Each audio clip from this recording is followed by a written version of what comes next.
All right, so Friendly World VR, COM 118 presentation. The agenda today is I'm going to go over some case studies, interviews, design and wireframes, then my VR World trailer that I made for Friendly World VR, and then learnings, materials used, etc. So I went ahead and did a case study with two neurodiverse folks with comorbid social anxiety. Some of them said, well, maybe VR will make it easier because I'm shielded by an avatar. And that was kind of a common sentiment between those two, that maybe socializing in VR wouldn't be as hard as in real life because they don't have to worry about things like their, appearance or their facial expressions. Okay. VR is already being used in some children with autism to help develop social skills and work through anxieties there. There is also something called Oxford VR, which offers a form of cognitive behavioral therapy and exposure for social anxiety for adults, kind of like, situations like grocery stores and stuff.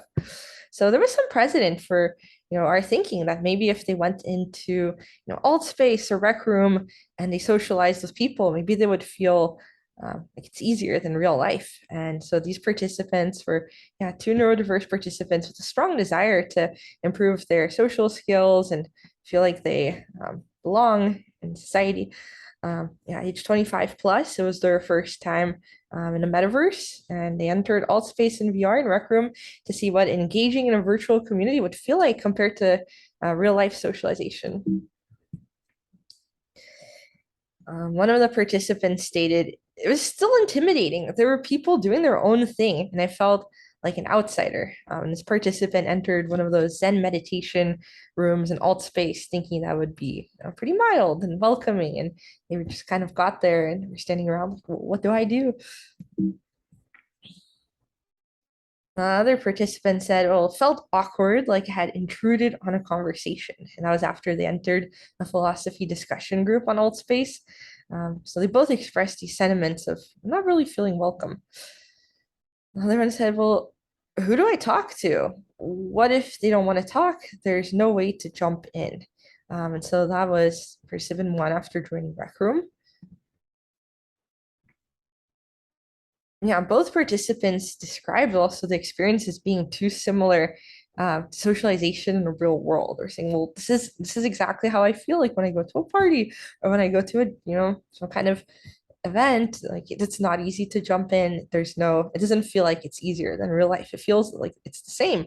They really thought that it would be an easier form of practice in VR. It's kind of the things they described. They thought that, somebody would just come over and welcome them, and that would have helped. The other person said, well, how was I just supposed to jump in and start talking? It was so awkward, like in real life. That's kind of a common sentiment expressed. Yeah, this actually turns out to be already studied. A 2013 study concluded that the effect of VR simulations, social situations, had the same effect on people as real life situations. So there is some precedent for the fact that, hey, if you're socially anxious in real life and you feel awkward in real life, just going into VR isn't going to change that. In fact, it may actually be the same without any kind of guardrails built in. So the main takeaways from my interviews with these folks was that they wanted to feel welcome in the VR world. They wanted an easy way to get to introduce to others without awkward jumping in. They didn't want to feel like they were intruding, and they wanted this to happen very quickly, within 30 seconds of joining, or else they felt tempted to leave. In fact, that's what went down for several of them. They got to the world, nobody talked to them, they stood around, they didn't know how to jump in, and they left. So now I'll go over some wireframes. This is the prototype for FriendlyWorld VR. When you first join, you'll see various rooms based on interests with the number of people inside. When you first join, a bot or a moderator, depending on the bandwidth of the platform, how many people there are, how many moderators there are, will welcome you and ask you if you would like social assistance. And if you opt yes, then the bot to other people, in the room, and this is totally hidden, each one would just get a notification on their end asking if they would like to help welcome somebody and bring them into the conversation. So in this case, John Dog gets a message from the bot or the moderator saying, user Kate has joined and would like to start a conversation about dogs. Will you welcome her to the conversation? And so this person, John Dog, is, the fact that he's being notified, he's probably an upstanding community member who's been there for a while, who already has some experience welcoming newbies and, who hasn't been blocked or banned. And so that's why he's seeing that notification. So John Dog goes ahead and says yes. And then the bot, messages Kate now with John Dog in a view and says, "Hi, Kate, this is John Dog, and they want to start a conversation about dogs with you." And then John Dog is getting started with the conversation.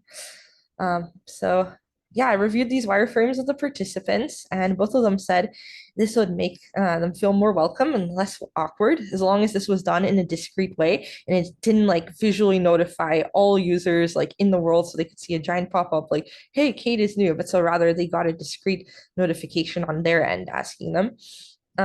One also stated as long as the user assigned to welcome them is like a trusted member of the community. They've been around for a while. They have some reputation. It's not just going to be like some new guy who got in. Maybe they're going to harass you. Like it has to be somebody who's vetted. And the other participant says it'll make it easier to jump in. Worst case, I don't like John Dog. I block him, right? So and they both did see kind of the benefits of having somebody welcome them are pretty great, even though there might be trade-offs. So then given these wireframes, I went ahead and made VR World trailer. So please enjoy.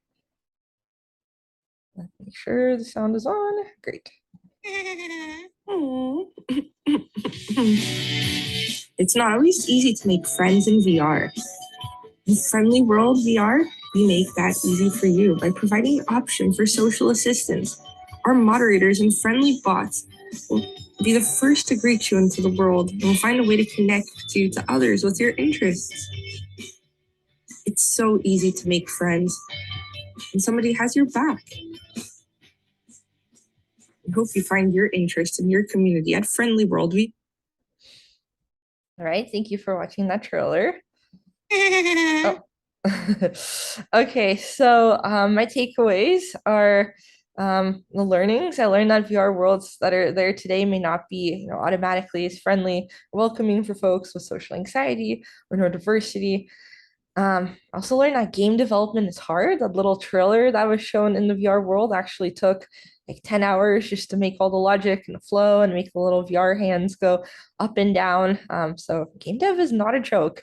And the tools that I used Mozilla Hubs for where the trailer took place. So the trailer was happening within a VR world with like VR people watching it. I used flowlab.io for the actual trailer itself, the creation. And this trailer is actually a playable game. So you can go ahead and click on that link and play the game yourself. I used iMovie on iPhone to put together all of those clips for the trailer. And then I used Balsamiq for the wireframes that I showed. Thank you so much for watching this. I appreciate it.